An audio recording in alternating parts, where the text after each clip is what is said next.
Salam alaikum, akhi. Qu'est-ce que tu penses de l'opération que les frères ont fait en France? C'est une grande ni'ma, hein. Qu'Allah leur accorde le paradis, Inch'Allah. Et j'appelle à tous les frères, hein, qui se trouvent dans tous les quartiers, dans chaque ville, dans chaque village, de réitérer ce genre d'action, hein, de transmettre la peur à l'ennemi, hein, parce que eux, quand ils nous bombardent, hein, ils sont dans leur avion tranquillement. Mais il faut que la peur, elle vienne dans leur cœur. Il faut que la peur, elle vienne dans leur foyer. Hein, que quand ils se lèvent, qu'ils vont au travail et qu'ils se disent, ce jour-là, peut-être, je ne vais pas revenir chez moi. Hein? Il n'y a rien de pire que l'amalgame. Voici quelques jours, la classe politique et médiatique s'enfiévrait parce qu'un individu tirait sur un photographe de Libération. Blesser un boulanger pour 100 €, tuer une vieille dame pour un bijou, poignarder un adolescent pour un simple regard, cela n'aime guère le pouvoir. Il est vrai que vos services devraient se fendre de 1000 communiqués par jour. Mais qu'un individu s'en prenne à un journal de la gauche radicale, et voilà la liberté en danger. La République outragée, et qu'on ne parle plus des vrais problèmes du pays. Avant son arrestation, le tireur était présenté comme un homme de type européen. Allez. Comme Mohamed Merah fut décrit. Il va y avoir comme une un homme réponse. blanc Il va y aux yeux avoir bleus. une réponse. Tout le système médiato-politique de gauche battait impatiemment des mains à la perspective du cadeau de Noël d'un tireur d'extrême droite dont le père serait un élu UMP, la mère une militante du Front National et dont le frère aurait fait partie du service d'ordre de la Manif pour tous. Hélas pour la gauche, le tireur se prénomme Abdelkrim et ses références idéologiques comme son passé militant le placent à l'extrême gauche. Une extrême gauche dont la violence passée sous silence est permanente et d'autant plus diverse dans son expression qu'elle jouit d'une impunité quasi totale. Agression de la Manif pour tous, fichage de militants de droite, dénonciation auprès de leur employeur, appel au meurtre, il y aurait un véritable livre noir de la haine d'extrême gauche à écrire.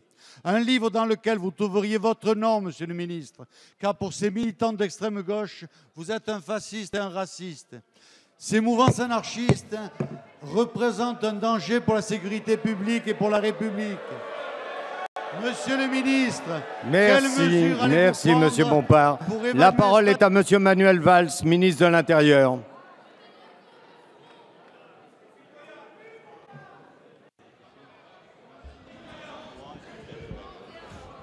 Monsieur le Président, Mesdames et Messieurs les députés, Monsieur le député, il n'y a rien de pire que l'amalgame, que les mélanges face à des situations qui sont difficiles pour notre pays et qui consistent, comme vous l'avez fait dans votre question, à jeter une nouvelle fois les Français les uns contre les autres. La République, elle est là pour rassembler et pour apaiser. Et l'État, à travers les forces de police et la justice, pour poursuivre, interpeller et condamner ceux qui s'en prennent à la République. La semaine dernière, un homme s'en est pris à la presse en tirant sur un jeune assistant photographe à la Société Générale. Quelques jours avant, il avait failli commettre l'irréparable dans les locaux de BFM. Et peu importe savoir quelles sont ses origines. La République, elle est là pour condamner ceux qui s'en prennent d'une manière ou d'une autre à nos institutions, aux lieux de culte et à des personnes. Et la République, monsieur le député Bompard, elle doit être forte, bien sûr, pour se mobiliser contre ceux qui, comme vous, tiennent un discours de division, de haine et d'attaque contre les institutions mêmes de la République. Et en permanence, vous trouverez ce gouvernement et bien sûr le ministre de l'Intérieur, mais j'en suis convaincu, tous les républicains sur ces bancs pour dire que votre discours, votre attitude, vos amalgames, vos insinuations n'ont pas lieu d'être dans une démocratie et dans un grand pays qui est celui de la France. Et j'aurais aimé d'ailleurs vous entendre à chaque fois, notamment quand il s'agit de condamner l'antisémitisme, les actes anti-musulmans, l'anti-homophobie ou quand on attaque une ministre de la République. Là, vous auriez été crédible, mais malheureusement, vous ne l'êtes pas et depuis très longtemps.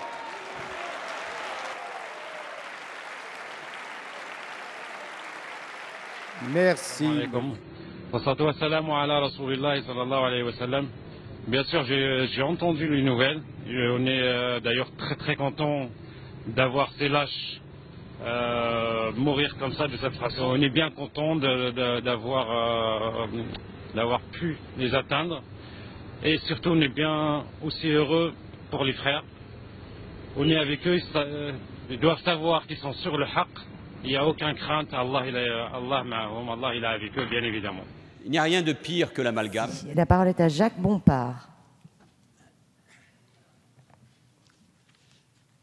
Merci Madame la Présidente, Madame la Ministre, Monsieur le rapporteur. Je posais à Monsieur le ministre de l'Intérieur la semaine dernière une question sur le grand remplacement. Il se fit alors psychologue en prétendant ne trouver là que mes fantasmes.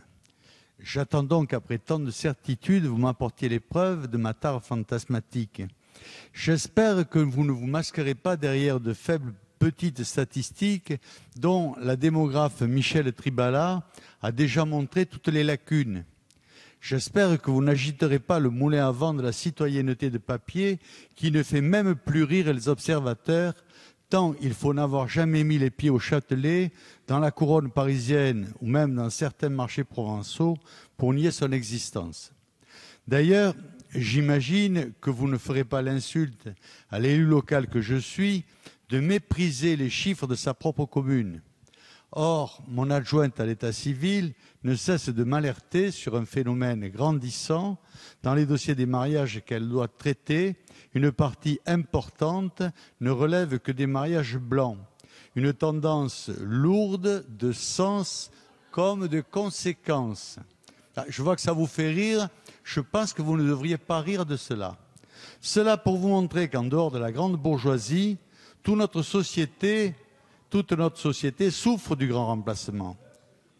Aussi, ma question est-elle simple. Comment est-il possible d'imputer de seulement un peu plus de 600 millions d'euros de crédit ce projet de loi de finances pour la mission immigration quand on sait les coûts abyssaux que les déferlements migratoires font peser sur la sécurité, sur le social, sur l'éducation, sur le logement et sur les infrastructures? Je vous remercie. Madame la Ministre. Merci Madame la Présidente. Monsieur le député Bompard, ce que je disais tout à l'heure est exactement la présentation que vous en faites, dans le sens où vous mélangez deux termes qui est la demande de droit d'asile et l'immigration clandestine. Vous savez très bien, en tant que parlementaire, que ces deux statuts sont différents et qui sont liés aussi à une histoire et un engagement très fort de la France sur notamment la question du droit d'asile. Pourquoi nous allons légiférer sur cette question? Justement, pour deux raisons. D'abord, pour permettre à ces demandeurs de droit d'asile d'avoir une réponse dans les meilleurs délais pour qu'ils puissent, ne serait-ce qu'humainement, savoir ce qu'il en est de leur sort, mais aussi que nous puissions faire en sorte que cette question soit correctement aujourd'hui considérée dans notre pays. Vous savez très bien que le temps qui était mis jusqu'à présent pour répondre à cette demande pouvait aussi créer, parce que notre système créait aussi des personnes en situation irrégulière. La volonté du gouvernement est de remettre à plat l'entièreté de cette politique pour justement permettre à chacun de retrouver les termes qui sont les bons vis-à-vis des populations telles qu'elles sont prises en compte administrativement dans notre pays. Il s'agit donc de dépassionner ce sujet qui a souvent fait l'objet de manipulations politiques, car je crois que nous avons tous intérêt ici à parler en termes exacts des statuts des uns et des autres. Notre détermination à lutter contre les filières est absolue, extrêmement forte. Nous y mettons les moyens, mais nous n'oublions pas non plus que le droit d'asile est un droit fondamental dans notre pays. Alaykoum salam wa rahmatullahi wa barakatuh, akhi. Wallah, je pense que, alhamdoulilah, les frères français, ils ont enfin répondu à l'appel du Cheikh Al-Adnani, hafizahullah, et ils ont tapé fort, alhamdoulilah, ils les auront fait mal, et ils ont tapé, Inch'Allah, la tête. Alhamdoulilah, Inch'Allah, il faut continuer les frères. Inch'Allah, ici, tout le monde est content, tout le monde fait des duas pour eux. Et Inch'Allah, ne restez pas assis sans rien faire. Soyez sincères dans votre niya, et bi'idnillah, faites un peu de asbab, et tawakkalu ala Allah. Il n'y a rien de pire que l'amalgame. Merci Madame la Présidente. Chers collègues, la France est au point de rupture. Une rupture identitaire, spirituelle, économique, sociale et migratoire. Une rupture qu'on désigne comme insécurité culturelle, dictature du prêt à penser, grand remplacement, crise de la France périphérique, dissolution civilisationnelle. Personne n'ose prendre la mesure de la signification de cette crise, alors que les explosions identitaires sont historiquement les plus violentes. En vérité, sans redécouverte rapide du bon sens et du réel, notre pays va à l'implosion. Face à cette civilisation fragmentée et dissoute, une autre explication du monde avance, l'islam. Une explication du monde dont le président hongrois Viktor Orban a dit récemment qu'elle n'appartenait pas spirituellement à l'Europe. Et il va sans dire que la Mecque n'est ni voisine d'Aix-la-Chapelle, ni à côté de Reims. En France, une forte communauté musulmane existe, soit 7 millions de pratiquants d'après leurs représentants. Mais ce qui est insupportable aux Français, c'est que l'État encourage l'islamisation de notre société. En France, des préfets font pression pour la construction de mosquées. En France, des membres du Conseil d'État sont commissionnés à la Fondation pour les œuvres de l'islam. En France, les frères musulmans sont des interlocuteurs du ministère de l'Intérieur. J'ajoute que l'explosion de l'influence salafiste auprès des communautés musulmanes modérées est une réalité, car nous ne maîtrisons toujours pas le financement des mosquées, le financement des associations cultuelles, le refus de tout communautarisme dans l'action politique. Dans ma circonscription à Bolène, les non-salafistes en sont à réclamer un deuxième lieu de culte. Devant une telle situation, il est urgent de créer un moratoire sur la construction de mosquées en France afin de fermer celles qui sont soutenues par des islamistes. Merci. La parole est à Monsieur le Premier ministre. La parole est à Monsieur le Premier ministre.